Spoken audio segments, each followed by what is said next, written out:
৩৭ বছরের দীর্ঘ অপেক্ষা। চাকরি স্থায়ীকরণের দাবিতে অনশনে বসেছিলেন এনআইটির চতুর্থ শ্রেণীর এবং ক্যাজুয়াল কর্মীরা। অবশেষে বিধায়কের হস্তক্ষেপে আপাতত ভাঙল সেই অনশন। দীর্ঘ আলোচনার পর সমাধানের আশ্বাস মিলতেই কর্মীদের হাতে আহার তুলে দিয়ে অনশন ভাঙান বিধায়ক কিশোর নাথ।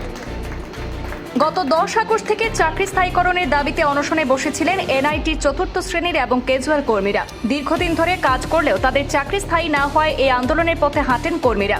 আজ বুধবার অনশন স্থলে সরজমিনে পৌঁছান বিধায়ক কিশোর নাথ। সেখানে কর্মীদের সঙ্গে বিস্তারিত কথা বলেন তিনি।